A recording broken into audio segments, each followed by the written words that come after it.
I've come down to fish this estuary mark on the north coast of Cornwall today. It's rather bleak for the start of March, but you've always got to give it a go, haven't you? I'm down here with a really light lure rod to cast, some soft plastics, maybe even some jigs, hoping for an early bass, but I'll take anything I can get. I mean, already straight along here it's looking really good. Tide's flooding in and we're about 2 hours into the flood on a fairly big tide. All the weed down there just starting covered by water, and you know there's going to be things like prawns and gobies in there, and the predators are going to feed on those things. I'm going right out to the end. There's plenty of tide and plenty of wind too. Plenty of tide in both of these stretches, so in that logic there should be fish pushing through, but I want to get right on the edge of it so I can get it when they're first going to pass through. Nice and narrow point. Going to be hard work on this 7-foot rod, casting well, range of about 9 grams, and I'm pushing it with this because it's 15 grams, but I think I can do it. I think I can punch out. Got a Daiwa Legolas LT. This is brand new to me, 2,500 size with PE1 braid. Actually make that PE 0.8 braid, so fairly light. This new rod is a Tailwalk Boat Game SSD. Lovely bit of kit. Wasn't really what I intended on buying. I got it from the Art of Fishing, and if anyone's been to that store, you know there's so many goodies in there. It's hard to resist. And let me tell you, you probably can't see it right now, but the colors on it are amazing. It sort of glows in the sunlight, and then at night it sparkles. How they do that I don't know, but cool bit of kit. And then I've just got one little lure box in my chest pocket there, some polarized glasses, because even on the tail out today when it is very overcast, they still make a big difference, and the water's really clear at the moment, unusually clear for this time of year. Having the polarized glasses just helps to see maybe if there's a snag in front of you, where your lure is in the water, where your line is, even where your braid is sort of lifting off of the water. And the most exciting part is when a fish follows it in, or when you're fighting a fish and you get it nice and close, you can get a glimpse of it just before when you normally would without polarized glasses. And you know, sometimes those fish pop off, just to be able to see it, really nice. So yeah, bring a pair of them, and then just some waterproofs, stuff that's good for scrambling around on rocks. Don't need to go heavy. I've literally got 3 lures in that pocket and I'll be sorted. Here we go. It's really nice already. Tide's just racing in. Really gonna be hard work with this lighter gear, but oh, it'll be fun if I hook up. Let's get down there and work some lures. All right, so I'm starting off on the Fish Crazy Paddle Tail. This is in the smaller size and with a 15-gram head. I really like this blue and silver colour. Probably accounted for my best fish, not necessarily the most though. And we've got all this tide racing in on this side, all that nice weed there. I'm sure stuff will be feeding in that where it's a bit out of the flow. And then again, a lot of flow on this side, but slightly less speed than this because it's a wider bit of channel. But I'm going to fish right up the middle, because in my logic, if I cast there, my lure's going to end up all the way over there. I'm not going to be able to have any contact with it, feel for any bites, or work it properly. And the same sort of goes for here, but I can be a bit more biased to casting this side. But for the time being, I'm going to start straight up the middle, bail arm across, and I'm going to have to wind like mad to catch up with it. But once that line is fairly straight, I can feel it paddling. All right, well, the tide is about as high as it's going to get here. I'm on a little island, not really got a way back at the moment, but that's all right. Tide will start going out soon. Tied on this little 10-gram metal here. Just I was having a few small knocks on the paddle tail, really small. I was thinking it could be maybe some garfish, or I don't know what else, but yeah, this little metal should grab whatever the paddle tail couldn't, because it's got much smaller hooks. But I can also really pump it out there. Yeah, the range on one of those things is just ridiculous. It's fairly deep here as well now. It's like probably going to be sort of 5 to 8 meters in this channel. So I can sort of just, yeah, slow jig it really. I'm just sort of reeling it in a bit and letting it flutter. down. Let's see where we'll pick up. It's a different way of fishing. Could still pick up bass this way, but really I'd favour the paddle tail over a small metal like this for bass on this particular mark. I mean, I'm not saying it wouldn't work better in other marks, but I like to mix it up a little bit if it's going really slow. And they're quite fun to work, good fun to work, these metals. All right, I've actually hooked up with something here. On the metal, there we go. What a surprise.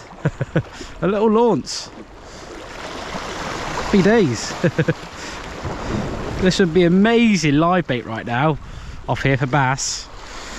But look at him go, he's really worming around. Yeah, that'd make amazing live bait for bass. And a nice 5/0 hook, circle hook. And just flicking them out in the flow of things. Beats a blank, doesn't it? Don't think I've ever caught one of these from the shore before. Yeah, it's his lucky day.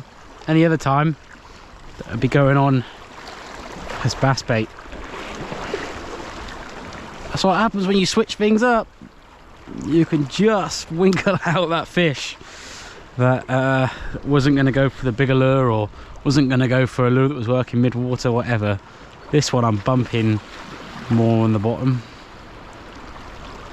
I love this light setup, man. It's so nice. You can just feel everything, and like I can feel even in this sort of strong current area, fairly deep as well, I can still feel it hitting the bottom, which is pretty impressive really on a 10-gram lure. It just gives you that confidence over using like a heavier setup and casting the same sort of lure, same 10-gram lure. You really struggle to feel all these little details. Very early to catch a launce. I mean, there's one again. There might be another one. There we go. On the launce. Still putting up a little bit of a scrap on that rod.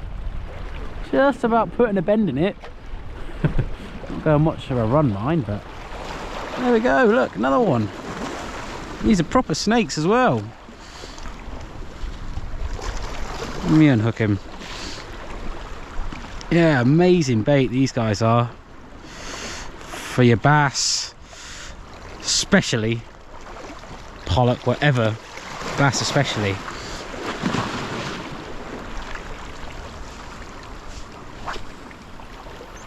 If these guys are feeding though, it's usually a sign that there's not many predators around. If you're catching launce or garfish, they're usually feeding because they're not on the run from something bigger. Wow, another species on the little jig. Now this one is a weaver. Nasty. Do not want to get our hands near this guy. Pretty cool. Don't think I've ever caught one of these little ones from this particular spot before. You don't want to stand on these guys. They are poisonous. You can just about see a little black dorsal fin where the spine is hidden inside. Alright, well I couldn't catch any bass today, but not long ago I was fishing down here very similar way and I did have a few bass. So I'm gonna edit that in now so you can enjoy some footage of some bass down here. There we go. Took it right in front. There we go. Alright. Hey. No, I'm alright, I'm good, I'm good. It's a nice fish. Woo! Whoa! This is where it gets difficult. Oh, let's try and... No, that's alright, I'm just going to guide him in here. That's a good fish. If he doesn't pop off. Munch that lure. Oh, look at that. That's a nice fish. Yeah. Alright, well I'm stoked to catch that bass. Put up a great fight in the current there. And yeah, I'd say it's somewhere around sort of maybe mid-40s. There's my hand for scale. So yeah, lovely silver. They actually, interestingly enough, there's a little bit of damage there. I noticed that as it was coming in, so I've just been laying her in the water for a bit. Time to slip her back without getting your boots too wet. I'm just going to let her revive for a bit, and when she gets kicking, we'll send her on our way.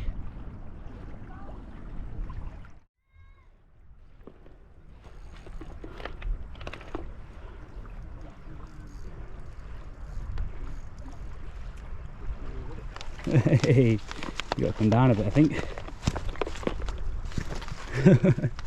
Following it down in the tide.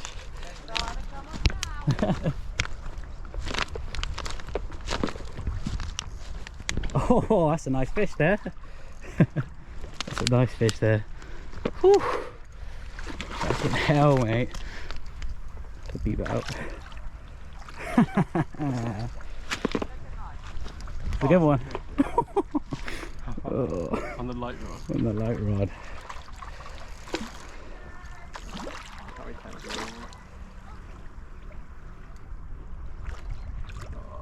Please.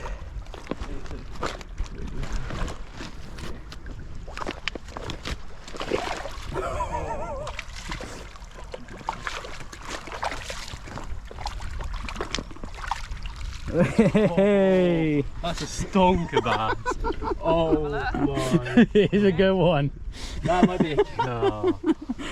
Go on, show it to the camera, Morgan.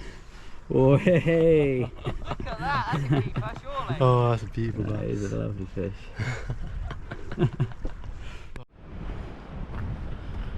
Well, this is what this spot can fish like sometimes.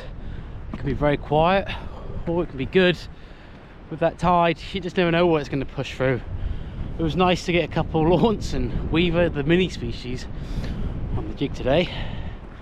I'll take anything at this time of year, and then every now and then it throws up some decent bass.